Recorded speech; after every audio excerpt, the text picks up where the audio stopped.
folks, I'm Michael Murata and you're watching What Would Michael Do? And today I'm going to make one of my favorite new vegetarian meals. It's a cauliflower steak served over a cauliflower puree with a walnut caper salsa. It's so good. I fell in love with this recipe and I think you will too.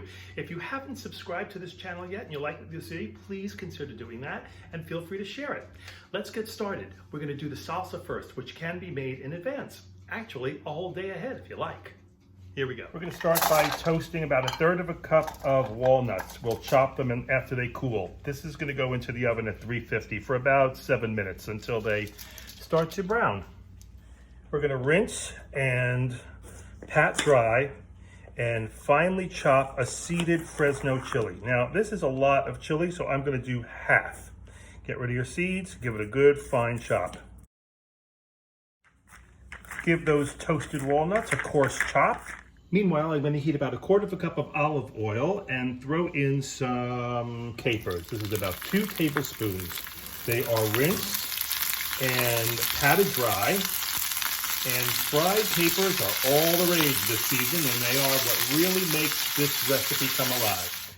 Once your capers have cooled down, we're going to mix in a teaspoon of finely grated lemon zest, about 1 tablespoon of dried currants, 3 tablespoons of coarsely chopped parsley.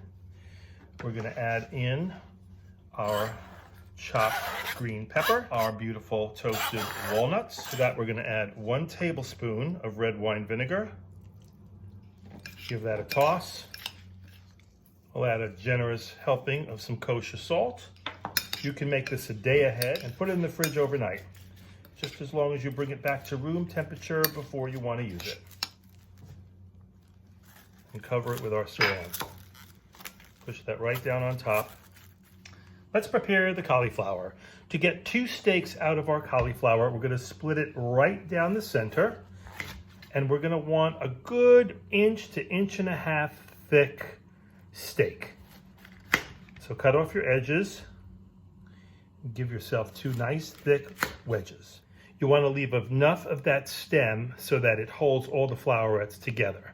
If after you cut it, you want to trim some of that away, you certainly can. We're going to put our steaks aside and we're going to coarsely chop the remaining ends of the cauliflower. For the puree, we're going to drop our chopped edges of the cauliflower into a pot of boiled salted water for about 6 to 8 minutes until it's tender. We're going to drain our cauliflower really well. We're going to toss that into our food processor. We're going to add 1 tablespoon of finely diced or chopped garlic. Actually, that's 1 big fat clove. 2 tablespoons of lemon juice, 1 tablespoon of water, and 2 tablespoons of tahini, which of course is ground sesame seeds.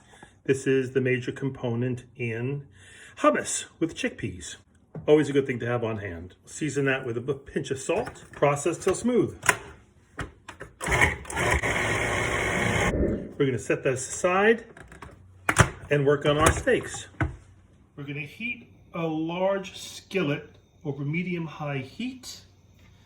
We're going to add 2 tablespoons of olive oil, 1 tablespoon of unsalted butter. We're going to gently add our cauliflower to our oil and butter and start to let those brown. We're going to add a couple of peels of lemon to the oil. Every once in a while you can lift your cauliflower and let the oil and fat get underneath there. Give it a couple of minutes on each side. That's been about 5 minutes and you can see that it's nice and golden on the flip side, which is just what we're looking for. We're going to season this side with a little salt, a little oregano. After 5 minutes, you can see that these are beautifully browned on the second side as well. I'm going to do just a pinch of salt, another tap of oregano, and I'm going to transfer this skillet to the oven until these are fork tender at 350 for about 10 to 15 minutes. You're going to serve these steaks right on top of a healthy portion of this creamy, delicious puree of cauliflower, put a healthy dose of the caper walnut salsa on top, serve it with a bright, fresh green salad, and you've got the makings for a terrific new meal. I hope you enjoy it. I know I will. Thanks for watching.